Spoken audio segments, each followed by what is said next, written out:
Fala, meus budocas! Vocês estão Trunks? O Kazaki na área, e hoje eu tô aqui para trazer mais um vídeo interessante para vocês, que é uma adaptação também, né, não dessa vez de uma thread, mas de uma tradução inédita que eu fiz para o site Kami-sama Explorer, e que eu já vou mostrar em detalhes para vocês exatamente qual que é, mas que eu acredito que seja inédita, eu nunca vi ninguém fazer esse tipo de tradução, e agora quero trazer essa adaptação em vídeo para vocês de um conteúdo bem interessante sobre Dragon Ball GT.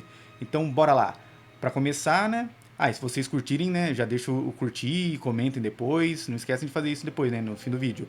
É sobre um conteúdo lançado no Dragon Book, do box de DVD do GT, né, que vocês estão vendo aí na tela. Esse é o Dragon Book, que tem todas essas ilustrações do antigo animador, até agora voltou, né, no Dragon Ball Daima, e character designer da franquia, o Katsuyoshi Nakatsuru.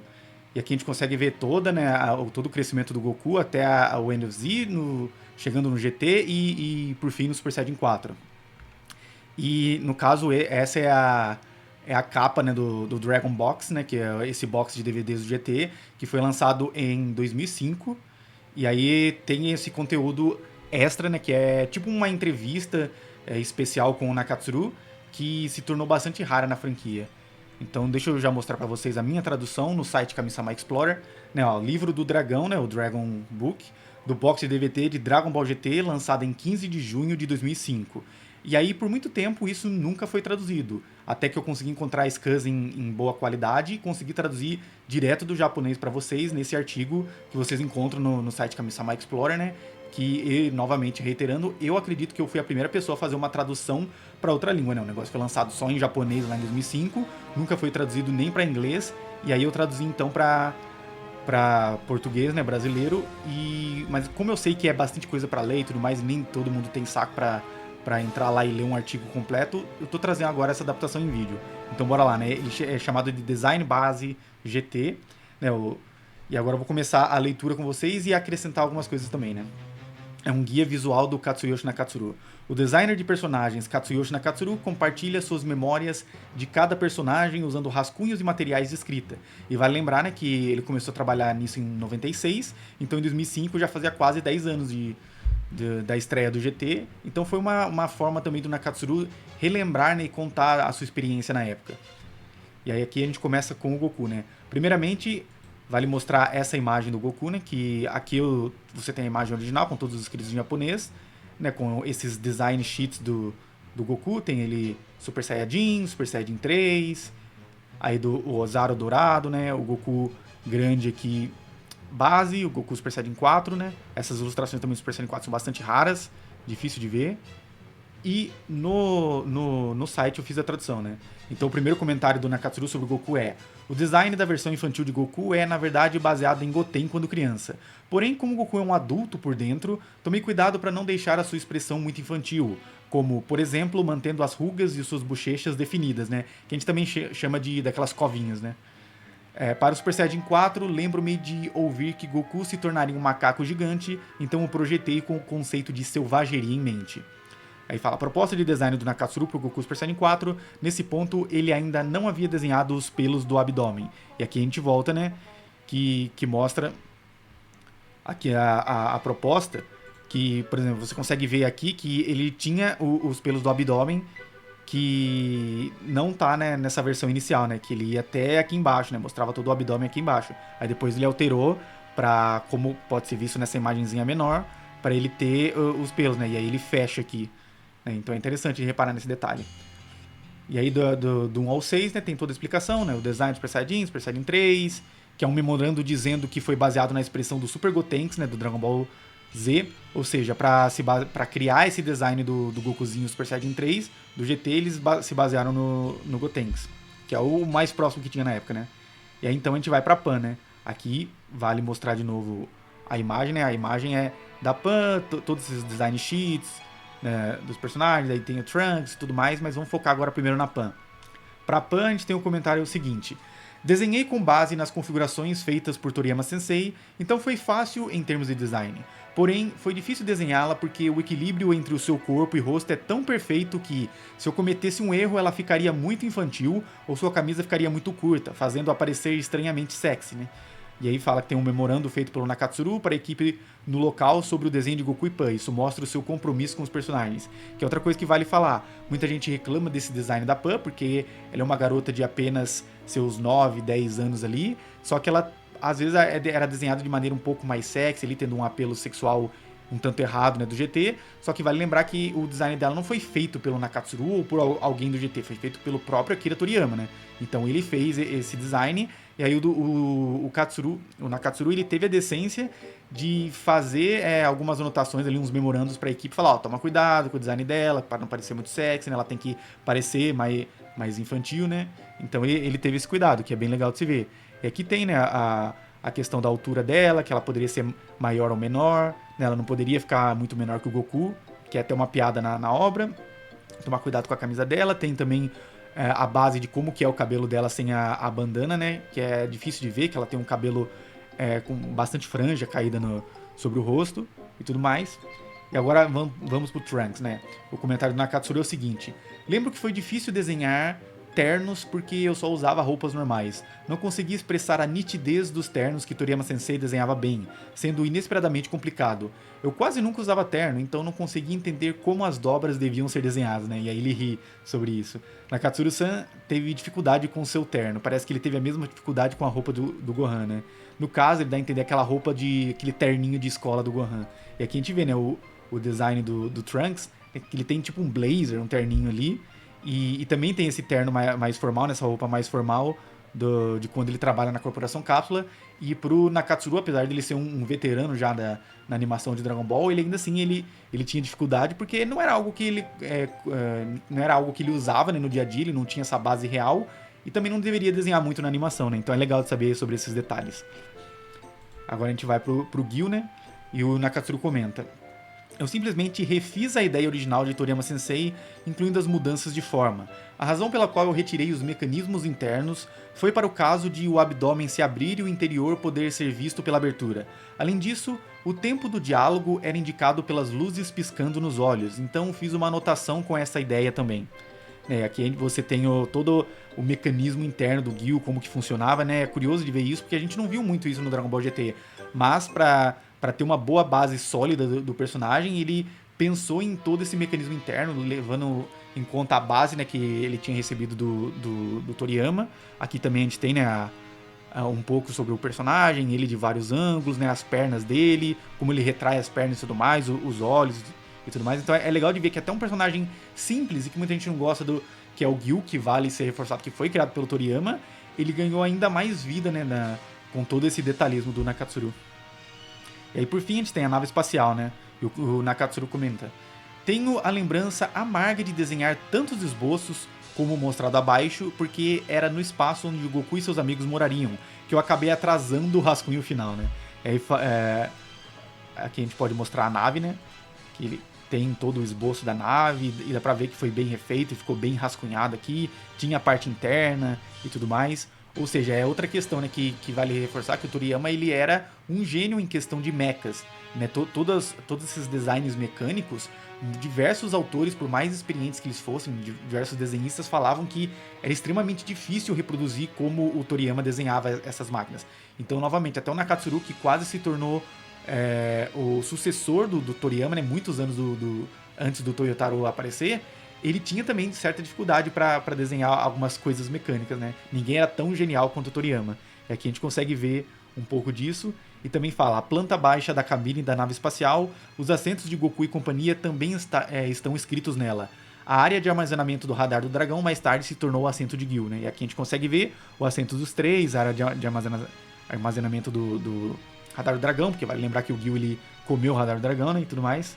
E aí beleza, agora a gente vai para a próxima parte. Uma existência que supera o mais forte, os segredos do design do Super Saiyajin 4. Aí o Nakatsuru comenta: quando eu vi pela primeira vez que Goku iria se transformar em outro nível Super Saiyajin, eu pensei: hã? De novo? Senti que já havia sido feito todo o possível com o Super Saiyajin 3, em termos de mudar o estilo de cabelo do Super Saiyajin. Por isso, não tive outra escolha senão mudar a minha abordagem. Então decidi arriscar e deixar o cabelo dele preto e todo o corpo peludo e ruivo.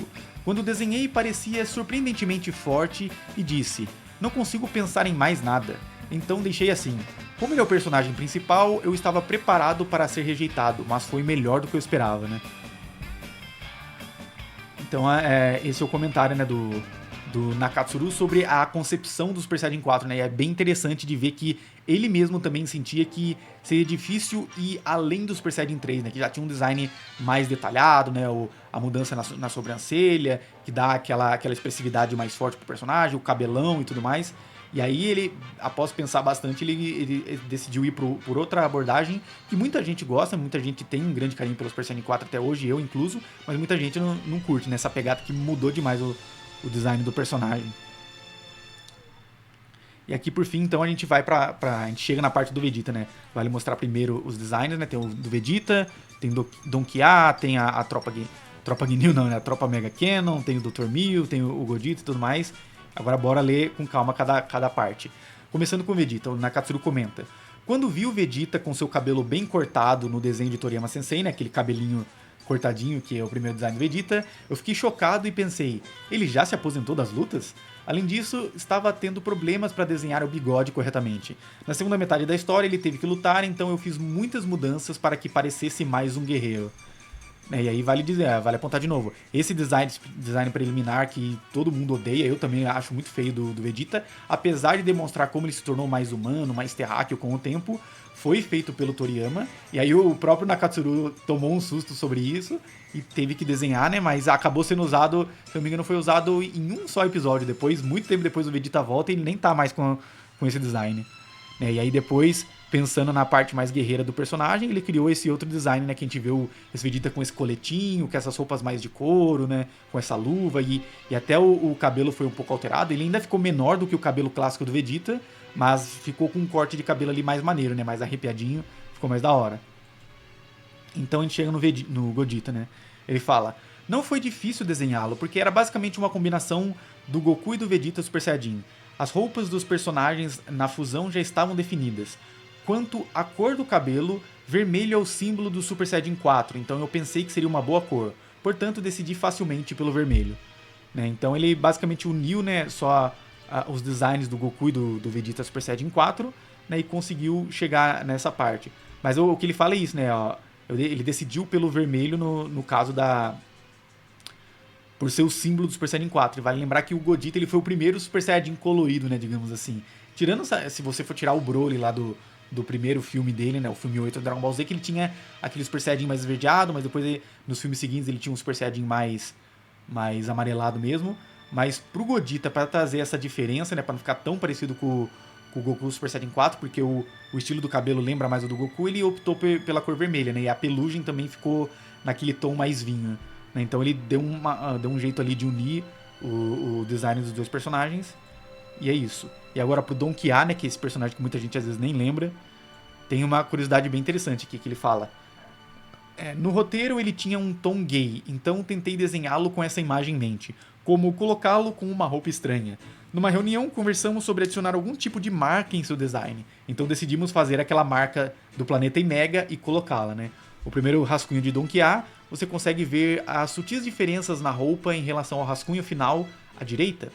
Né? Então aqui à direita é o rascunho final e à esquerda é o rascunho preliminar, né? Que não tinha essa marca do planeta em Mega, que parece tipo um cifrão de dinheiro.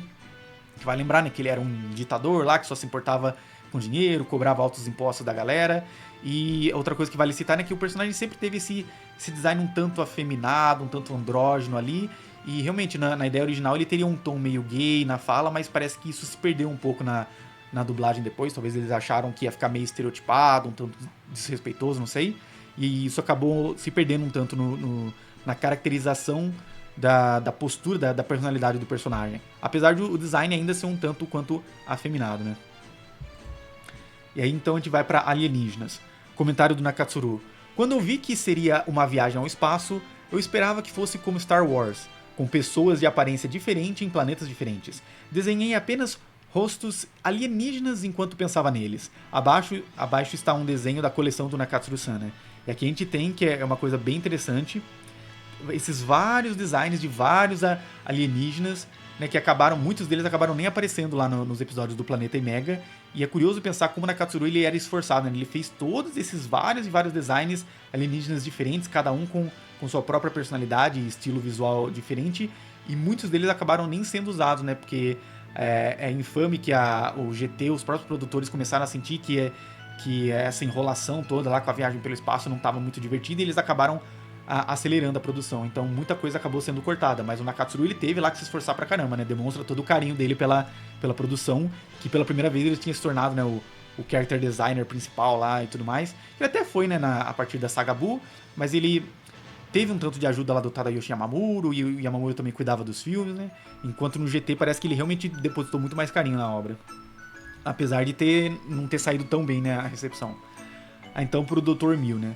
Na fase de esboço eu desenhei vários formatos de corpo, como mais gordo e mais magro, mas no fim eu acabei adotando o mesmo estilo do Dr. Gero, e esse se tornou o rascunho final.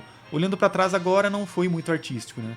Este é o raro rascunho do Dr. Mil. Após esse tipo de tentativa e erro, um rascunho final pôde ser criado. E aqui a gente vem então para o design. Né, que ele pensou nesse Dr. Mil mais gordinho e baixinho, pensou nele mais, até também um tanto afeminado ali, mais esguio, mas no final ele acabou optando por seguir uma abordagem mais parecida com o Dr. Gero, que, como ele mesmo comentou, né, não é muito artístico, criativo, né, em questão artística. Ele ficou ali sem muita ideia e falou, vou me basear ali no Dr. Yama mesmo, porque essa ideia de um doutor mais velho, com esse bigodão e tudo mais, combina mais, né? E acabou realmente sendo o design mais, talvez apropriado, talvez mais assertivo quando você pensa em um cientista, mas talvez seria interessante se ele fosse nessa pegada mais baixinho e gordinho, ou se ele fosse mais esguio e mais afeminado. Lembra até um tanto o Whis, né, que a gente veria posteriormente. Poderia ter sido interessante também, né? E aí também tem esse raro esboço dele sentado nessa cadeirona com esse globo na mão, né, que eu acho que até aparece um tanto no GT, que é bem legal, só que a gente não tem essas imagens em alta definição, né? Que são extremamente raros. E por fim a gente tem aqui a tropa Mega Cannon Sigma. Ele fala, lembro que tive muita dificuldade em fazer o design desses robôs, porque eles tinham que ser projetados com a ideia de que se combinariam. A propósito, a cor dos robôs abaixo é uma coloração provisória do meu rascunho final, então é um tanto diferente da do anime. É verdade, né? A gente consegue ver aqui que, né, nessas cores provisórias acabam se diferindo um tanto do anime, né? Se você for checar depois, a gente tem o Nato, o Ribeto e o Neji, né, esses robôs. É o nome japonês, né? Aqui tem o Net, Ribbit e Nezi, né? Que acabaram ficando a romanização do nome deles. Enfim, vamos para a próxima parte, né? Agora a gente finalmente chega no Baby, né? Que é o grande vilão do Dragon Ball GT. Que é essa página aqui, né? Que tem todas as formas do Baby, fala também do Super 17, um pouco dos dragões malignos e tudo mais. Vamos por parte. Vamos voltar aqui, né? O comentário do Nakatsuru sobre o Baby é o seguinte: eu queria uma silhueta distinta, então criei um formato de cabeça semelhante a um topete no processo. No processo de evolução, adicionamos arranjos a peças como os apoios para os ombros. Olhando agora, parece cafona. Eu queria um símbolo que se destacasse em seu corpo, então também fiz referência ao Vegeta manipulado na saga Buu em Dragon Ball Z. E aqui a gente volta, né, pro Baby, né, que é um formato de cabeça até bem interessante, né? Que ele realmente parece que tem um topete. E aí a gente vê aqui os esboços dele nessa forma mais embrionária, mais de criancinha, né? De feto. Essa forma mais adulta e espichada que ele ia ter, né? Acabou não tendo, ele acabou tendo essa forma mais de adolescente depois. E aí a gente tem os designs dele já possuindo o Vegeta, né? Que ele fica um pouco mais bombado e o cabelo branco. Aí depois ele tem essas ombreiras gigantes. E essa cara mais maligna que realmente vai lembrando mais o Majin Vegeta, né? E aí até chegar nessa forma final dele, que é a mais legal mesmo, que já lembra ainda mais a pegada do Majin Vegeta. E aí, basicamente isso, né? Não tem tanta coisa sobre o Baby, mas eu acho que a coisa mais interessante que ele fala é que o formato da cabeça dele lembra um topete, né? Aí por fim, né? Por fim não, né? Prosseguindo, a gente vai pro Super 17, em que ele comenta: decidi fazer o seu cabelo ser comprido porque pensei que ficaria um pouco sinistro se ficasse solto assim. Como esperado, o esquema de cores ainda é baseado no do Android número 17. Acho que eu deveria ter parado com essa coisa de suspensórios. Quando olho de novo, sinto que não é legal, né? É outro design que ele sente que ficou meio cafona, né? No Super 17, que ele colocou esses suspensórios, coisa às vezes bem dos designs ali dos anos 90, né? Que com a chegada dos anos 2000 e a mudança da moda, a galera foi achando meio cafona já. Que ele tem, né? Também tem esse cinturão, tem o lenço no pescoço, tem o cabelão ali meio punk e tudo mais, que muita gente gosta do design do Super 17, eu também acho meio maneiro, mas a depender de como você desenha ele e tudo mais, ele pode parecer um pouco cafona, um design um pouco carregado, né? Então o próprio Nakatsuru sente isso um pouco. Aí ele fala que ele fez o cabelo ser comprido pra ficar com um ar meio sinistro, se fosse meio solto assim. E fica até um pouco, né? Se você pensar, se você pegar principalmente esse frame que eles colocaram de exemplo, mas também deixa ele cool, né? Deixa ele maneirão com o cabelo, e ainda mais quando ele joga o cabelo pra trás e tudo mais, né? Então se o cabelo ficar solto, ele fica meio sinistro, mas se você joga pra trás, ele fica um personagem meio cool. Uma característica ali de design interessante. E aí, para os dragões malignos, o comentário do Nakatsuru é o seguinte: eu tive que criar designs para 7 dragões, o que também foi difícil. Usei o roteiro para entender a personalidade de cada personagem e adicionei alterações à medida que avançava. Além disso, eu me diverti estranhamente desenhando o dragão corrompido, o dragão de fumaça negra. A propósito, aqueles dois na parte de cima são rascunhos dos dragões malignos que eu descartei sem sequer mostrá-los a ninguém, né? Agora a gente volta aqui e ele fala que o dragão de fumaça negra, né? Que é esse que aparece lá com charuto e tudo mais, aquele dragão bem maligno. Ele curtiu desenhar, né, nessa pegada. É um outro tipo de Shenlong, né? Um outro design de Shenlong diferentão para o Dragon Ball GT. E aí a gente vê ali esses dois tipos de dragões malignos que ele simplesmente descartou sem mostrar a ninguém, né? Que é uma curiosidade que ele fala. Mas também dá para entender porque eles ficaram um design meio sem graça, né? Ficaram até meio bobões ali. E é curioso ele falar que ele teve que ele mesmo, né, projetar esses designs dos 7 dragões malignos. E que, na minha opinião, acho que os 3 que realmente chamam a atenção são os dragões de 3 e 4 estrelas, né, os dragões gêmeos, e o dragão de 1 estrela, que pra mim tem o design mais da hora, né? Ele tem todos esses espinhos, esse chifrão bem característico dele, né? Esse bigodinho e tudo mais. Eu acho o design dele bem da hora. E é curioso de pensar como o Nakatsuru ele tinha lá umas ideias bases do roteiro e ele teve que ser criativo e tentar, né, dentro do próprio design base de Dragon Ball, né, seguindo tudo que ele já havia aprendido sobre Dragon Ball e os designs do Toriyama, ele teve que pensar nesses designs dos dragões. Ele acabou descartando alguns, né, que ele deu esse exemplo de 2, mas ele se divertiu bastante fazendo esse dragão corrompido, né, que é o dragão de fumaça negra. É bem legal de saber sobre isso. E tem um comentário extra que fala: parte de um rascunho dos dragões malignos, seria possível esse tipo de dragão maligno aparecer? Né, eles se perguntam sobre isso, mas obviamente não, né? Ele simplesmente descartou, né? Seria curioso, seria mais dragões cômicos, né? Que a gente já até teve uns dragões cômicos, mas se eles tivessem aparecido, seriam mais dragões cômicos na obra, né? Ainda bem que eles conseguiram equilibrar um pouco entre alguns dragões mais cômicos e os dragões mais sérios mesmo. Agora a gente chega na seção essas coisas também foram desenhadas por Nakatsuru. E ele fala: Goku e seus amigos nos cartazes de procurado e vestindo fantasias chamativas que aparecem no Planeta Mega, né? Que no caso é esse aqui, né? Que são aqueles cartazes bem clássicos, bem cômicos, né? Acho que é o episódio 4 ou 5 do Mega, acho que é o episódio 4. Ou até o final do episódio 3, não, acho que é o episódio 4. Né? Normalmente esses designs que só aparecem em um único episódio são deixados para o diretor de animação ou outra pessoa responsável por cada episódio. Porém, para esses dois casos, Nakatsuru-san fez os designs logo após o início da transmissão. Né? Ou seja, o próprio Nakatsuru de novo, né, mostrando o detalhismo dele, que ele se divertiu, né, criando esses designs cômicos dos cartazes de procurado, né, e esses esboços são bem raros de se ver, assim como essas roupas do Planeta Mega, né, que quando eles chegam lá, eles são abordados pela galera, que muda toda a vestimenta deles, né? Tem uma ceninha rapidinha disso. E aí ele criou essas vestimentas meio tribais e tudo mais, né? Do planeta, que é curioso, né? Que são vestimentas meio tribais num planeta que é muito calcado em tecnologia, em compra e tudo mais, né? Em capitalismo. Então é interessante ver isso, né? E como reforçado aqui, né? Esses designs são bem raros, que é o que reforça do porquê que eu quis trazer essa adaptação em vídeo também pra vocês. Porque ver esses rascunhos dessas coisas tão simplórias, mas tão significativas pro GT é extremamente raro, né? Não é muito divulgado por aí. Então é sempre legal de ver, né? Posso dar até um zoom a mais aqui para vocês verem com mais detalhes esses designs, né?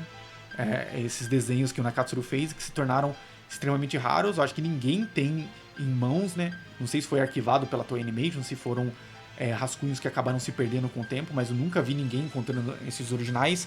Então o fato de que eles conseguiram colocar isso no Dragon Book e eternizar de certa forma esses designs originais é bem legal. Agora vamos para a próxima etapa, que é: depois de muita tentativa e erro, nasceu personagens inimigos. Os inimigos são personagens... falando do comentário do Nakatsuru.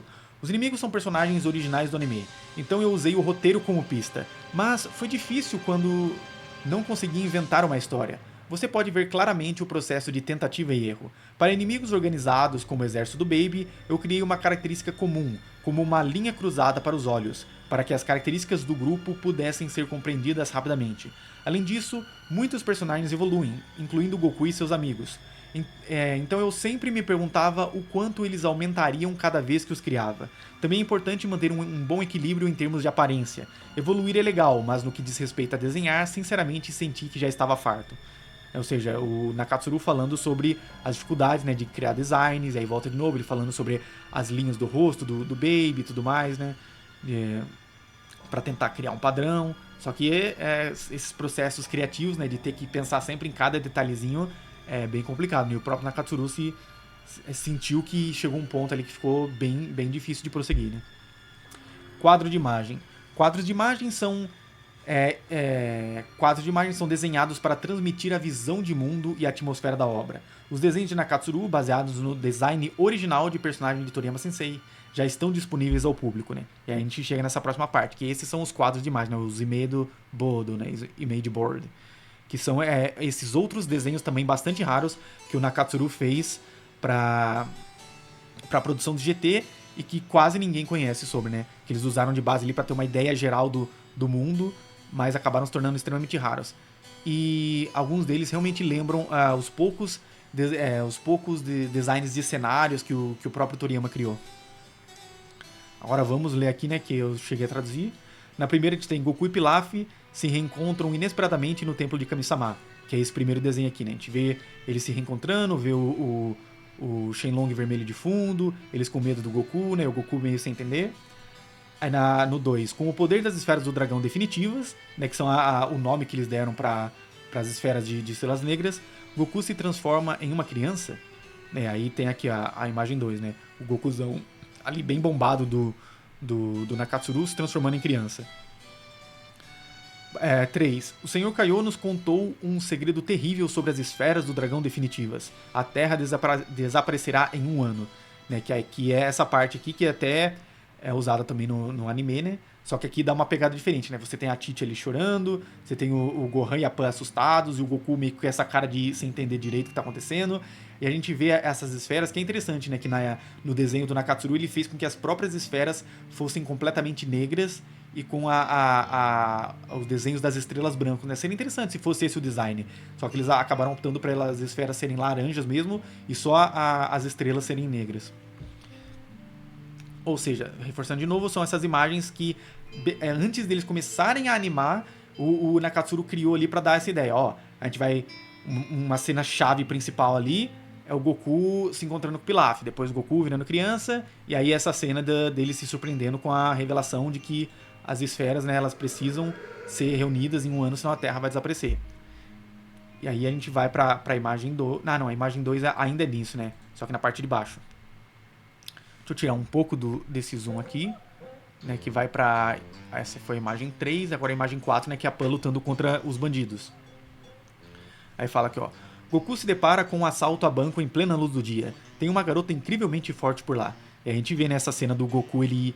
Aqui é até interessante, porque ele parece que ele tá cuidando de um bandido ali, só que a Pan se intromete e acaba lutando contra os bandidos, enquanto que no anime mesmo ele acabou nem conseguindo enfrentar bandido nenhum. 5. Uma nave espacial quase concluída que Bulma desenvolveu na Corporação Cápsula. Goku está curioso sobre ela. E aqui a gente tem, né, a ilustração. Vou tentar dar um zoom aqui pra dar um foco a mais. A gente tinha até, se não me engano, o Mr. Satan aqui observando as coisas e isso acabou sendo tirado do anime. Tem a Pan observando ali, o Goku também voando e observando. Aí tem o Goku de bigodinho ali atrás, a Bulma, né? O Gohan ali ajudando. Ele parecia estar até usando um macacão ali pra ajudar na construção, coisa que também foi retirada no anime. Aí tem o Goten e o Trunks, né? E o Trunks meio surpreso ali com as coisas. Ou seja, ele deu uma ideia geral de como seria. Tem até um funcionário ali da Corporação Cápsula ajudando na nave, mas isso acabou sendo retirado do anime. Aí cadê...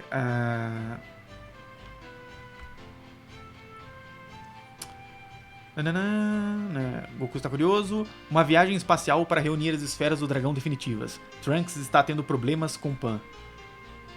que é aqui, né, essa próxima imagem, que é a Pan ali toda alegre de querer mexer nas coisas, às vezes queria até pilotar a nave, e o Trunks sendo o adulto da situação ali, ele tem que tentar cuidar da Pan, né? E é uma coisa que até a gente não viu tanto no anime, né? E dá pra reparar como essa imagem ficou muito bonita, né? Muito bem desenhada na Katsuru. Seria muito legal de ver essa imagem finalizada e tudo mais. E ali já tinha até o Gil, né? No lugarzinho dele ali, do radar do dragão e tudo mais. Mas ele dá essa ideia de que a Pan, ela seria mais moleca ali, seria mais infantil, ficaria meio que enchendo o saco do Trunks. Mas acabou não sendo algo que parece assim tão fofinho, tão divertido, né? Acabou que ficou mais chato mesmo, da Pan ser muito petulante e ficar enchendo o saco do Trunks e roubar a chave pra não deixar eles voltarem pra Terra e tudo mais. Mas aqui o Nakatsuru ele fez como se fosse uma situação mais divertida, né? Aqui, ó, continuando. Dentro da nave espacial, o Trunks fica acordado até tarde jogando. E aqui mostra, né, que é legal que essa cena, esse rascunho foi usado no encerramento, né, no primeiro encerramento do GT. A gente tem ali todo mundo de pijama, né, o Goku dormindo, até com esse tapa-olho ali, esse negócio de dormir, né, essa coisa pra colocar na frente dos olhos pra dormir, o Goku dormindo, a Pan ali acordando de manhãzinha, ou indo dormir muito tarde, né, não dá pra saber, de pijama, e o Trunks jogando até tarde, né, a gente vê a telona ali, ele jogando um jogo de carro, né, de corrida.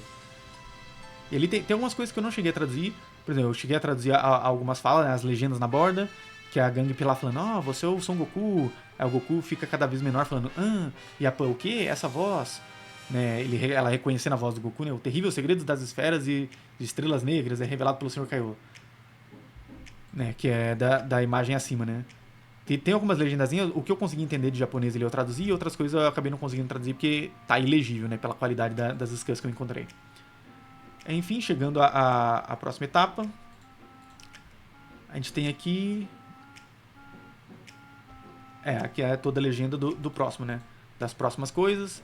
Essa imagem que também foi usada só que foi usada na abertura da obra, né, o Goku ali tomando banho e a Pan ficando com vergonha, né, de ver o avô sem roupa.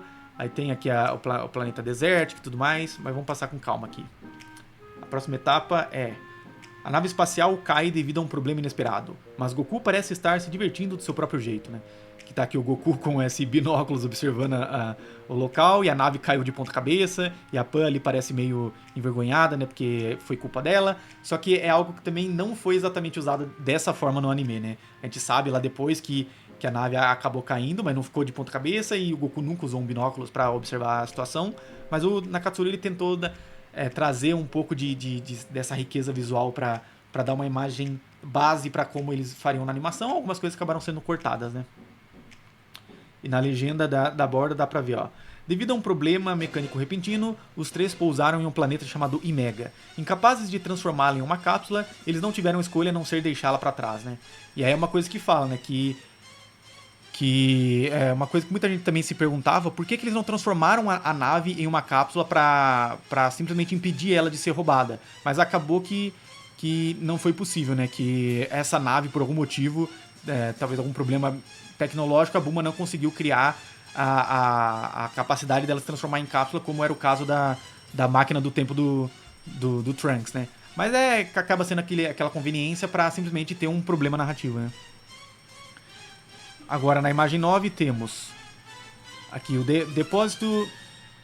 Cadê? O depósito de lixo mecânico. Gil tomou o radar do dragão, né? Que aqui a gente vê, né, o Gil comendo o radar do dragão, né, nesse depósito de lixo, que é uma coisa também que acabou não sendo exatamente usada no anime, porque quando eles encontram o Gil, ele tá simplesmente enterrado numa parte de areia ali, e não exatamente num depósito de lixo, né, num lixão ali do planeta Imega. Que é uma pena, né, que eles acabaram descartando isso, que seria muito mais interessante se eles estivessem procurando, talvez, a gente não conseguiu comprar peças pra nave ali, porque a galera tava cobrando um preço muito absurdo, aí eles foram procurar ali no lixão pra ver se encontrava alguma coisa, e acabou encontrando o Gil, né, fica muito mais plausível do que acabou sendo no anime, né. E a legenda fala: no depósito de lixo mecânico, o radar do dragão foi comido como se fosse uma costela no espeto, né. Tem esse comentário meio cômico. E agora indo pra imagem 10, né, que é a que foi usada na abertura, a gente tem aqui, fazendo uma pausa perto da água, Pan grita por causa do corpo nu do seu avô. Pelo menos cubra a frente, né? Que daí ela fica com vergonha de ver o Goku ali peladinho. E a gente tem, né, o Gil ali correndo atrás da libélula e o Trunks tentando pegar água pra máquina e tudo mais, né? E isso acabou, ao menos, sendo usado, né? Não foi usado na história, mas foi usado na abertura. E aqui a gente tem o Goku. Oh, valeu, né? Valeu pela roupa. Por que você não dá um mergulho também? Aí a Pan fala, você deveria pelo menos cobrir a sua frente, vovô. E o Goku continua. Por que tá tão envergonhada? Quando você era pequena, a gente tomava banho juntos. Que é até uma coisa que ele fala, né? Se não me engano, ele fala em uma parte do anime ali. Mas, né, não exatamente desse jeito, né? Como mostrado ali na abertura. Eu acho que isso é mostrado no... eu acho que essa fala é usada só nos Dragões Malignos, talvez. Lá, quando o Goku fica pelado lá contra a dragão feminina, né? Se eu não me engano, é usado nisso, mas não é usado nessa parte aqui dele simplesmente se aventurando por um planeta ali, desconhecido. A jornada desse trio estranho estava apenas começando, né? Ou seja, o Nakatsuru ele fez ilustrações até aqui, basicamente, né? Tem um pouquinho mais abaixo. O mundo de Dragon Ball GT em 3 ilustrações, né? Os quadros de imagens que vocês viram aqui foram desenhados durante a leitura do roteiro. Eu não conseguia parar de pensar em que tipo de jornada Goku e seus amigos iriam fazer, e não consegui parar de desenhar até de manhã. Embora fosse focado em batalhas, eu gostaria de ter visto um Dragon Ball GT que retratasse o dia a dia de seus amigos, né? Algo mais slice of life. Na manhã seguinte, quando eu fui mostrá-lo ao Kasai-san, né, o diretor da série, ele me repreendeu e disse: não desenhe essas coisas, vá desenhar os cenários dos personagens. O próprio Nakatsuru ri disso, né? Foi natural que eu tivesse que deixar as minhas prioridades de lado para fazer o desenho. Bom, parece ter ajudado na imagem do trabalho, então fico feliz que não tenha sido desperdiçado. Foi estranhamente divertido fazer essas ilustrações. E aí que a gente tem Goku e seus amigos recuperam corajosamente sua nave roubada por Don Kia, que é aqui, né? Que tem todo esse desenho dessa máquina e tudo mais que estava levando a nave e os soldados. Aí Goku e seus amigos estão determinados a recuperar sua nave que foi roubada deles. Tem aqui embaixo deles observando o povão e tudo mais, né, do planeta Mega, e aqui a gente vê todos esses vários designs que acabaram não sendo usados, né, pros alienígenas. E por fim, Goku e seus amigos finalmente enfrentam Don Kia, o governante de Mega. E que a gente tem essa ilustração aqui até em cores mais um pouco limitadas, que lembra as cores limitadas do mangá, mas uma ilustração muito bonita também, da Pan dirigindo ali a nave em fuga, e o Don Kia de fundo como se fosse um grande vilão. Né, que é bem legal de ver que nesse início parecia que ia ter um maior foco no Don Kia, né, como o primeiro grande vilão da obra, mas acabou que ficou um negócio muito rapidinho, né, a passagem deles por Imega, ou seja, acabou não aproveitando todo esse detalhismo que o Nakatsuru colocou nessas image boards, né, nesses quadros de imagem para dar essa riqueza para a obra. Mas é muito legal de saber que isso foi arquivado, né, no Dragon Book e não se perdeu completamente, né? E o próprio Nakatsuru fala que acabou sendo usado de guia para animação, né? Então não se perdeu, mas é muito legal de ver que ele se animou em desenhar, e ficou desenhando ali até de manhã, né, a madrugada toda, e que ele queria um Dragon Ball GT numa pegada mais slice of life, né, mostrando mais o dia a dia da galera, que eu acho que ficaria muito mais legal também. Eles acabaram tendo que rushar ali porque eles sentiram que não ficou legal, mas agora é curioso de ver que no Dragon Ball Diamond está tendo essa pegada também um pouco mais slice of life, onde o Nakatsuru voltou, né, para a produção. Então é algo que eu valorizo bastante, muita gente também valoriza de ver o dia a dia da galera, mas talvez, né, ver o dia a dia na Terra a galera valorize mais, enquanto que ver o dia a dia deles, essa jornada mais cotidiana por outros planetas, conhecendo outras coisas, a galera acabou não curtindo, né? Igual eles nunca curtiram muito o começo do Dragon Ball clássico. Então é isso, basicamente. E termina falando: o guia visual de Katsuyoshi Nakatsuru. E quem é Katsuyoshi Nakatsuru? Ele nasceu em 22 de maio de 1962. É um animador, né? Não só um animador-chave, que faz a animação principal, e também o designer de personagens, né? Aqui ele fala, responsável pelo design de personagens de Dragon Ball GT e de Dragon Ball Z a partir da Saga Buu, né? Na Saga Buu, ele assumiu ali, quando o Minoru Maeda ele saiu ali na Saga Cell, aí ele pegou ali um pedacinho da Saga Cell e virou o principal na Saga Buu, e principalmente no Dragon Ball GT também, né? E é basicamente isso, então. A gente termina aqui vendo, né, novamente todas essas ilustrações magníficas do Nakatsuru. Quem quiser ver tudo isso com mais calma, tem esse post, esse artigo que eu criei lá no site do Kami-sama Explorer, né, que se chama Artes e Comentários de Katsuyoshi Nakatsuru no Dragon Book GT. Né, novamente lançado em 15 de junho de 2005, algo extremamente raro e que eu acredito que eu tenha sido a primeira pessoa a fazer a tradução completa, ou quase completa, né, porque teve uma outra coisinha que não deu pra traduzir ali por não ser legível, né, pela qualidade das scans, mas as coisas principais foram traduzidas, esses rascunhos raros dos designs dos personagens, da visão de mundo da obra e tudo mais. E é um conteúdo bem importante, né, de se ter, que é algo que novamente nunca foi traduzido nem oficialmente, nem por fãs por aí, mas são todas as informações importantes da produção dos bastidores do GT, que é muito legal de saber. E aí me digam o que vocês acharam, se vocês curtiram esse estilo de vídeo, se vocês gostariam de ver mais coisas assim, se vocês aprenderam bastante coisa, se tem coisas que eu deixei de falar e tudo mais, né? E é basicamente, se curtiram, comentem aí, deixem curtir, lembre-se de se inscrever no canal para me incentivar a trazer mais vídeos do tipo, e até a próxima.